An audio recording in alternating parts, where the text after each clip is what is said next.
Hi, I'm Seán Cummins, DairyBeef500 Programme Advisor covering the South East. When we look at the most profitable calf-to-beef producers nationally, one common trend tends to occur. It's their ability to achieve the targeted daily live weight gains for animals. We're on the farm with Peter O'Hanlon here in Kilkenny, who's going to undertake his housing weigh-in today.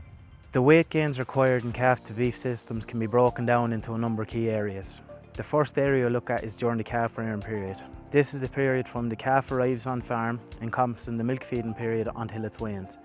During this period, weight gains of 0.7 kilos per day are required.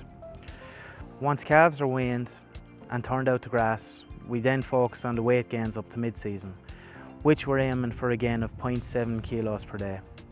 From the mid-season up to housing, which we're looking at today here on Peter O'Hanlon's farm in Kilkenny, we're aiming for a weight gain of 0.7 to 0.8 kilos per day. So depending on the system being operated at farm level, we're aiming to have our weanings coming into the shed at anything from 200 to 240 kilos.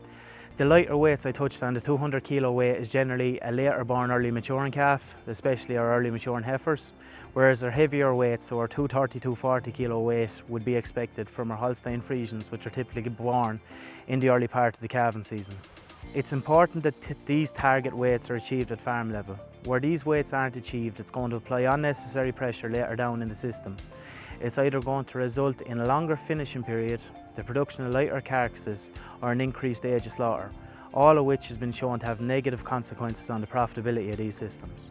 Once we have the housing weigh-in completed, which typically occurs before animals are housed for ease of management when it comes to reading the ear tags on the animals, we then focus on what weight we need those animals to be coming out of the shed. So next spring we're hoping that these animals achieve an average daily weight gain of 0.6 kilos per day. We're aiming for this level of weight gain. It's a moderate level of weight gain compared to what the animals could achieve if we really pushed them on concentrates over the winter period. But this level of weight gain ensures that animals can make the best use of compensated growth when they get out to spring grass next spring. My name is Peter O'Hanlon. I'm a member of the DairyBeef500 group. I operate a calf-to-beef system here in Thomastown, Kilkenny, in partnership with my father, Thomas. We regularly weigh cattle here to monitor animal performance. We weigh in the spring, mid-season and autumn. We run two systems on the farm here. We operate a 21-month and a 24-month steer system. The weanlings here beside us are going to be weighed today before housing, and we're aiming for a target weight of 0.7 to 0.8 of gain per day over the grazing season. Given the average age of these animals, we're hoping for an average weight of around 228 kilos. Once the animals are weighed, we'll group them on size and weight for the winter months. Over the winter, we're looking for 0.6 of a kilo gain per day. We plan to turn these back out to grass in early February.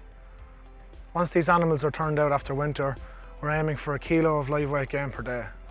Once we get to mid-season, we'll weigh these animals again and we'll group them according to their weights for the 21 and 24 month beef system.